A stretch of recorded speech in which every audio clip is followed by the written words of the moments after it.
K കരുണാകരന്റെ മകളും KPCC general സെക്രട്ടറിയുമായിരുന്ന Padmaja Venugopal BJP-യിൽ ചേർന്നു. ഡൽഹിയിലെ BJP ആസ്ഥാനത്തെത്തി മുതിർന്ന നേതാവ് പ്രകാശ് ജാവദേക്കറിൽ നിന്നാണ് അംഗത്വം സ്വീകരിച്ചത്.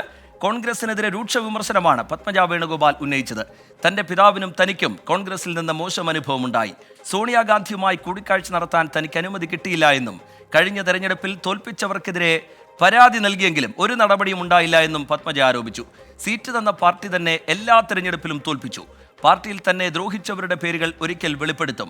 BJP-യെക്കുറിച്ച് കൂടുതൽ പഠിക്കുകയാണെന്നും പ്രധാനമന്ത്രി നരേന്ദ്രമോദി ശക്തനായ നേതാവാണെന്നും പത്മജ വേണുഗോപാൽ പറഞ്ഞു. ആദ്യം പത്മജയുടെ വാക്കുകളിലേക്ക്. അവഗണന എന്ന് പറഞ്ഞാൽ ഇപ്പോൾ കഴിഞ്ഞ ഇലക്ഷനിൽ ഞാൻ ഈ പാർട്ടി വിട്ട് പോകാൻ തീരുമാനിച്ചത്. കാരണം എന്നെ തോൽപ്പിച്ച ആരാന്ന് എനിക്ക് വ്യക്തമായിട്ട് അറിയാം. ഞാൻ പരാതി കൊടുത്തു 2-3 പ്രാവശ്യം. അതിലൊന്നും ഒരു ഇത് കണ്ടില്ല. എനിക്ക് തോന്നാൻ നേരെ ചവറ്റുകോട്ടയിൽ പോയി എന്നാണ് എനിക്ക് KPC ഓഫീസിൽ നിന്ന് കിട്ടിയ വിവരം. അത് കഴിഞ്ഞ് എന്നെ തോൽപ്പിച്ച ആൾക്കാരെ തന്നെ എൻ്റെ സ്വന്തം മണ്ഡലത്തിൽ കൊണ്ടുവച്ചപ്പോൾ എനിക്ക് എൻ്റെ മണ്ഡലത്തിലും കൂടി വർക്ക് ചെയ്യാൻ പറ്റാണ്ടായി. കാരണം അവിടെ ഒരു 4-5 പേരുടെ കയ്യിലായിപ്പോയി അധികാരങ്ങൾ. കാരണം അവരൊക്കെ അവിടെ പല നേതാക്കളാണ്. അപ്പോൾ അവരുടെയൊക്കെ ആളായിട്ട് നിന്നിട്ട് എന്നെ വല്ലാതെ ദ്രോഹിച്ച് എനിക്ക് തൃശ്ശൂർ പോകാൻ പറ്റാണ്ടായി തുടങ്ങിയ അവസാനം. അതുകൊണ്ട് കുറച്ച് നാളുകളായിട്ട് ഞാൻ ഇതിന്ന് മാറി നിൽക്കുകയായിരുന്നു. അപ്പോൾ സത്യം പറഞ്ഞാൽ ഞാൻ ഇങ്ങനൊരു ഇതല്ല ഞാൻ ആലോചിച്ചത്. ഞാൻ പാർട്ടിയിൽ നിന്ന് മാറി രാഷ്ട്രീയം അവസാനിപ്പിച്ച് പോയാലോ എന്ന് വരെ ഒരു സമയത്ത് ഞാൻ ആലോചിച്ചിരുന്നു. അച്യുതൻ ഡൽഹിയിൽ നിന്ന് വിവരങ്ങളുമായി ചേരുന്നതിനൊപ്പം തന്നെ സലീം മാലിക് തിരുവനന്തപുരത്ത് നിന്നും. ആദ്യം അച്യുതനിലേക്ക്. അച്യുതൻ, സാക്ഷാൽ കെ കരുണാകരന്റെ മകളാണ് BJP-ക്കൊപ്പം പോയിരിക്കുന്നത്. തിരിച്ചടിയല്ല എന്ന് കോൺഗ്രസ് പറയുന്നുണ്ടെങ്കിലും അത് വലിയൊരു തിരിച്ചടി തന്നെയാണ്. എല്ലാം നൽകി എന്ന് കോൺഗ്രസ് പ്രതിരോധിക്കുമ്പോഴും കോൺഗ്രസ് നേതൃത്വത്തിനെതിരെ അതിരൂക്ഷമായ വിമർശനം, തൻ്റെ പിതാവിന് നേരിട്ടതിന് സമാനമായ അവഗണന തനിക്കും നേരിട്ടു എന്നുള്ള വിമർശനമൊക്കെ പത്മജ ഉന്നയിക്കുന്നുണ്ട്. ഏറ്റവും പ്രധാനം, ഇനി പത്മജയെ BJP എങ്ങനെയായിരിക്കും പ്ലേസ് ചെയ്യാൻ പോകുന്നത്, ഏത് തരത്തിലുള്ള ചുമതല, എന്ത് പരിഗണനയാണ് ആ പാർട്ടി നൽകാൻ പോകുന്നത് എന്നുള്ളതാണ്. അത് സംബന്ധിച്ചുള്ള സൂചനകൾ എങ്ങനെയാണ് അച്യുതൻ?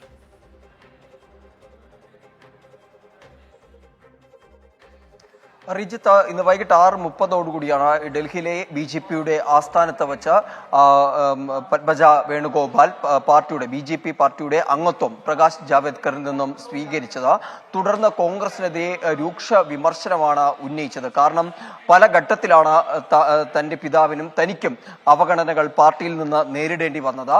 കഴിഞ്ഞ തവണ തന്നെ പരാജയപ്പെടുത്തിയത് കോൺഗ്രസ് പാർട്ടിയാണ്. ഇതിലൊരു അന്വേഷണം വേണം, ഒരു നടപടി വേണമെന്ന് കോൺഗ്രസ് ദേശീയ നേതൃത്വത്തെ അറിയിച്ചെങ്കിലും അതിലൊന്നും തന്നെ ഒരു നടപടിയും ഉണ്ടായിട്ടില്ല. ഒരു കോൺഗ്രസിന് ശക്തമായ ഒരു നേതൃത്വമില്ല എന്നുകൂടി പത്മജ വേണുഗോപാൽ ആരോപിക്കുന്നുണ്ട്. എന്നാൽ BJP-യിലേക്ക് വരുമ്പോൾ അവിടെ ഒരു ശക്തമായ നേതൃനിരയുണ്ട്. മോദി ശക്തനായ നേതാവാണ്. അദ്ദേഹത്തിന്റെ പ്രവർത്തനത്തിൽ നേരത്തെ തന്നെ പ്രവർത്തനങ്ങൾ തനിക്ക് ഇഷ്ടപ്പെട്ടിരുന്നു എന്നും ഈ അടുത്ത കുറച്ചു കാലമായി താൻ എല്ലാ ഇതിൽ നിന്നും വിട്ടുനിന്നുവെന്നും പാർട്ടി വിടുന്ന ഒരു ഘട്ടത്തിലാണ് ഇത്തരം സാധ്യതകളിലേക്ക് BJP-യിലേക്ക് ഈ അംഗത്വം സ്വീകരിക്കാനുള്ള ഒരു തീരുമാനത്തിലേക്ക് എത്തിയതെന്നുമാണ് പത്മജ വേണുഗോപാൽ പ്രതികരിച്ചത്. എന്തായാലും ഇത് ഈ ലോക്സഭാ തെരഞ്ഞെടുപ്പ് അടുത്ത് നിൽക്കുമ്പോൾ കോൺഗ്രസിന് വലിയ തിരിച്ചടികളായിരിക്കും സംസ്ഥാനത്ത് നൽകുക. കാരണം LDF-ഉം BJP-യും ഒരുപോലെ തന്നെ പത്മജയുടെ ഈ ഒരു കൂറുമാറ്റം രാഷ്ട്രീയമായി തന്നെ ഒരു പ്രചാരണ ആയുധമാക്കി മാറ്റുമെന്നതിൽ സംശയമില്ല. മറ്റൊന്ന്, ഈ ലോക്സഭാ തെരഞ്ഞെടുപ്പ് വേളയിൽ ഏത് സ്ഥാനം നൽകിയായിരിക്കും പത്മജ വേണുഗോപാലിനെ BJP എടുത്തുയർത്തുക എന്നുള്ളതാണ് ഇനി കാണേണ്ടത്. കാരണം നേരത്തെ തന്നെ പുറത്തു വന്ന സൂചനകൾ ഒരു പക്ഷേ ഈ ലോക്സഭാ തെരഞ്ഞെടുപ്പിൽ ചാലക്കുടി മണ്ഡലത്തിൽ നിന്ന് പത്മജ വേണുഗോപാലിനെ BJP മത്സരിപ്പിച്ചേക്കുമെന്നുള്ള സൂചനകളായിരുന്നു. ഇനി അതല്ലാത്ത പക്ഷം രാജ്യസഭയിലേക്ക് കൊണ്ടുവരുവാനുള്ള സാധ്യതകളും ഇതുമായി ബന്ധപ്പെട്ട പുറത്തു വരുന്നുണ്ട്. ഇനി ഇത് രണ്ടുമല്ലെങ്കിൽ പാർട്ടിയിൽ നല്ലൊരു പദവി നൽകിയായിരിക്കും BJP എന്തായാലും പത്മജ വേണുഗോപാലിനെ തൃപ്തിപ്പെടുത്തുക. കാരണം കോൺഗ്രസിലേക്ക് വരുമ്പോൾ പത്മജ സൂചിപ്പിച്ചതനുസരിച്ചാണെങ്കിൽ പല അവഗണനകൾ തനിക്ക് നേരിടേണ്ടി വന്നു എന്നുള്ളതായിരുന്നു. പക്ഷേ കോൺഗ്രസ് അതിനെ പ്രതിരോധിക്കുവാൻ പറയുന്നത് പത്മജയ്ക്ക് എല്ലാ തരത്തിലുള്ള മുൻഗണനയും പാർട്ടിയിൽ നൽകിയിട്ടുണ്ട്. ഈ നിയമസഭയിൽ മത്സരിപ്പിച്ചതടക്കം പരിശോധിച്ചു കഴിഞ്ഞാൽ അതെല്ലാം പാർട്ടി നൽകിയതാണ്. പക്ഷേ ഇതെല്ലാം അവഗണിച്ചുകൊണ്ടായിരുന്നു പത്മജ കോൺഗ്രസിൽ നിന്നും ഈ ഒരു BJP-യിലേക്ക് കൂറുമാറിയതെന്നാണ് കോൺഗ്രസിന്റെ നേതാക്കൾ പറയുന്നത്. എന്തായാലും ഈ ഒരു ലോക്സഭാ തെരഞ്ഞെടുപ്പ് അടുക്കുമ്പോൾ അത് ദക്ഷിണേന്ത്യയിൽ പ്രത്യേകിച്ച് കേരളത്തിലും മുതിർന്ന നേതാക്കളുടെ മക്കളാണ് ഈ BJP-യിലേക്ക് അംഗത്വം സ്വീകരിക്കുന്നത്. ഉത്തരേന്ത്യയിൽ ഈ ഇടക്കാലത്താണ് മഹാരാഷ്ട്രയിലെ മുൻ മുഖ്യമന്ത്രി അടക്കമുള്ള നേതാക്കൾ, കഴിഞ്ഞ ദിവസം ഗുജറാത്തിൽ നിന്നുമുള്ള കോൺഗ്രസ് നേതാക്കൾ, അസമിൽ നിന്നുള്ള കോൺഗ്രസ് നേതാവ്, അങ്ങനെ ഒരു കൂട്ടം നേതാക്കൾ ഈ കോൺഗ്രസിൽ നിന്നും BJP-യിലേക്ക് ചേക്കേറിയത്. എന്തായാലും അതിനെല്ലാം പുറകെയാണ് ഇപ്പോൾ കെ കരുണാകരന്റെ ലീഡറായ കോൺഗ്രസ് നേതൃത്വത്തെ കടന്നാക്രമിക്കുന്നു. പത്മജ ഒപ്പം തന്നെ മോദിയെ വാനോളം പുകഴ്ത്തുന്നു. ഇനി ഏത് തരത്തിലുള്ള പരിഗണന, എന്ത് പദവിയാണ് പത്മജയ്ക്ക് BJP നൽകാൻ പോകുന്നത് എന്നുള്ളതാണ് ശ്രദ്ധേയം. തിരുവനന്തപുരത്ത് നിന്ന് സലീം മാലിക്കുടി നമുക്കൊപ്പം വിവരങ്ങളുമായി ചേരുന്നുണ്ട്. സലീം, ലോക്സഭാ തെരഞ്ഞെടുപ്പ് അടുത്ത് നിൽക്കുന്ന പശ്ചാത്തലം, അതിനിടയിലുള്ള കളമാറ്റം, അതിന് എത്രത്തോളം വലിയ രാഷ്ട്രീയ പ്രാധാന്യമുണ്ടെന്ന് നമ്മൾ പ്രത്യേകം സൂചിപ്പിക്കേണ്ടതില്ല. ഇപ്പോൾ തന്നെ വലിയൊരു രാഷ്ട്രീയ ആയുധമാക്കി ഇടത് ക്യാമ്പ് അതിനെ മാറ്റുന്നുണ്ട്. എന്ത് വിശ്വാസത്തിലാണ് കോൺഗ്രസിനൊപ്പം നിൽക്കുക? ഇതാ നേതാക്കൾ കൂട്ടത്തോടെ BJP-യിലേക്ക് പോകുന്നു എന്നുള്ള വിമർശനം. അതിൽ ഒരു പ്രതിരോധം തീർക്കുക കോൺഗ്രസിന് എളുപ്പമാവില്ലല്ലോ സലീം മാലിക്. ശ്രീജിത്ത്, പത്മജ വേണുഗോപാലിന്റെ BJP പ്രവേശനം അക്ഷരാർത്ഥത്തിൽ കോൺഗ്രസിനെ വലിയ പ്രതിരോധത്തിലാക്കിയിട്ടുണ്ട് എന്നുള്ള കാര്യത്തിൽ ഒരു തർക്കവുമില്ല. കാരണം കോൺഗ്രസിനെ സംബന്ധിച്ചിടത്തോളം പത്മജ വേണുഗോപാൽ തള്ളിയിട്ടിട്ട് പോയതൊരു നിലയില്ലാ കയത്തിലേക്കാണ്. അതിൽ നിന്ന് മറുപടി പറയാൻ നേതാക്കൾ പെടാപ്പാട് പെടേണ്ടി വരും. കാരണം പ്രത്യേകിച്ചും കരുണാകരന്റെ മകളാണ്, സാക്ഷാൽ ലീഡറുടെ മകളാണ് BJP-യിലേക്ക് പോയത്. കോൺഗ്രസിനെ സംബന്ധിച്ചിടത്തോളം നേരത്തെ AK ആന്റണിയുടെ മകൻ അനിൽ ആന്റണി BJP-യിലേക്ക് പോയപ്പോൾ അവർ ഉയർത്തിയിരുന്ന, കോൺഗ്രസ് നേതാക്കളും പ്രവർത്തകരും ഉയർത്തിയിരുന്ന ഒരു പ്രതിരോധം താഴെത്തട്ടിൽ, പാർട്ടിയുടെ താഴെത്തട്ടിൽ പ്രവർത്തിച്ചിട്ടുള്ള ആളല്ല അനിൽ ആന്റണി. അതുകൊണ്ട് തന്നെ പോകുന്നത് കൊണ്ട് പാർട്ടിക്ക് ഒന്നും സംഭവിക്കില്ല, പാർട്ടിയെക്കുറിച്ച് ഒന്നും അറിയാത്ത ഒരാളാണ് പോയത് എന്നുള്ളതാണ്. പക്ഷേ പത്മജ വേണുഗോപാലിനെ സംബന്ധിച്ചിടത്തോളം അങ്ങനെ പറയാനേ കഴിയില്ല. കാരണം പത്മജ വേണുഗോപാൽ പദവിയിലേക്കോ അതല്ലെങ്കിൽ സ്ഥാനാർത്ഥിത്വത്തിലേക്കോ എത്തിയത് കെ കരുണാകരന്റെ മകൾ എന്നതുകൂടി ഫാക്ടർ ആയിട്ടുണ്ട് എന്നുള്ളത് സത്യമാണ്. പക്ഷേ അതിനപ്പുറത്തേക്ക് പത്മജ വേണുഗോപാൽ അടിമുടി രാഷ്ട്രീയക്കാരിയായിരുന്നു. രാഷ്ട്രീയത്തിൽ വളരെ തഴക്കം വന്ന പ്രവർത്തനം വളരെ നാളായി നടത്തിയിരുന്ന ആളാണ്, താഴെത്തട്ടിൽ പ്രവർത്തിച്ച ആളാണ്, നേതാക്കന്മാരുമായൊക്കെ ബന്ധമുള്ള ആളാണ്, പ്രവർത്തകരുമായി ബന്ധമുള്ള ആളാണ്.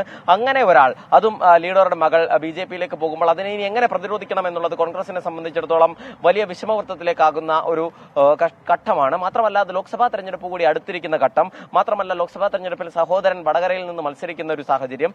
ഇതിനിടയിലാണ് കോൺഗ്രസിനെ പ്രതിരോധത്തിലാക്കി പത്മജ വേണുഗോപാൽ BJP-യിലേക്ക് പോകുന്നത് എന്നുള്ളതാണ് പ്രധാനപ്പെട്ട കാര്യം. അതിനെ ഇപ്പോൾ തന്നെ വല്ലാതെ വിയർക്കുന്നുണ്ട് നേതാക്കൾ. ഇപ്പോൾ CPIM ഒക്കെ രാഷ്ട്രീയ ആയുധമായി ഈ വിഷയത്തെ എടുക്കുന്നു എന്ന് മാത്രമല്ല, MV ഗോവിന്ദന്റെയൊക്കെ പ്രസ്താവന അടിമുടി പരിഹാസം നിറഞ്ഞ നിലയിലായിരുന്നു. ഇന്നത്തെ കോൺഗ്രസുകാർ നാളെ BJP-യിലേക്ക് പോകില്ല എന്ത് വിശ്വാസമാണ് ഉള്ളത്? മാത്രമല്ല ജയിപ്പിച്ചു വിടുന്ന MP-മാർ അങ്ങനെ കോൺഗ്രസിൽ തന്നെ തുടരുമെന്ന് ഉറപ്പിച്ചു പറയാൻ കഴിയുമോ എന്നതുൾപ്പെടെയുള്ള വിമർശനമാണ് MV ഗോവിന്ദൻ നടത്തിയത്. മാത്രമല്ല മുഖ്യമന്ത്രി പിണറായി വിജയനും ഒരു പ്രസംഗവേദിയിൽ പറഞ്ഞത് ആ നിലയിലുള്ള പരിഹാസവും വിമർശനവുമായിരുന്നു.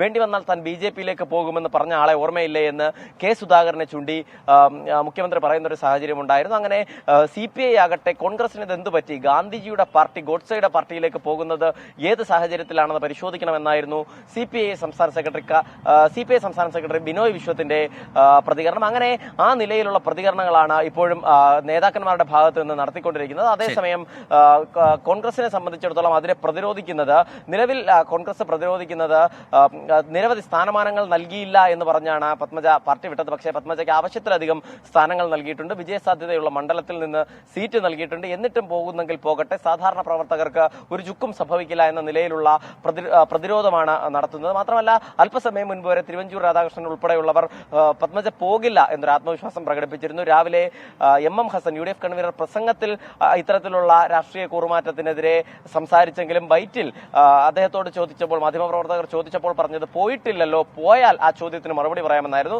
അങ്ങനെ അവസാന നിമിഷം വരെയും കോൺഗ്രസ് നേതാക്കൾക്കുൾപ്പെടെ ഒരു പ്രതീക്ഷ ഇതുമായി ബന്ധപ്പെട്ടുണ്ടായിരുന്നു. പക്ഷേ ആ പ്രതീക്ഷകളെല്ലാം തച്ചുടച്ചുകൊണ്ടാണ് പത്മജ BJP കൂടാരത്തിലേക്ക് കയറിയിരിക്കുന്നത്.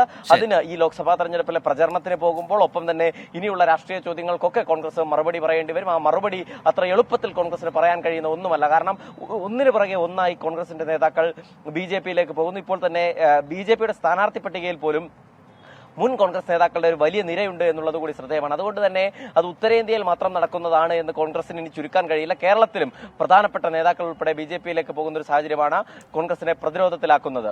ശ്രീജിത്ത്, ശരി. തിരുവനന്തപുരത്ത് നിന്ന് സലീം മാലിക്, ഒപ്പം തന്നെ ഡൽഹിയിൽ നിന്ന് R അച്യുതൻ എന്നിവർ വിവരങ്ങൾ നൽകുകയായിരുന്നു. സാക്ഷാൽ കെ കരുണാകരന്റെ മകൾ പത്മജ വേണുഗോപാൽ ഇനി BJP-യിൽ.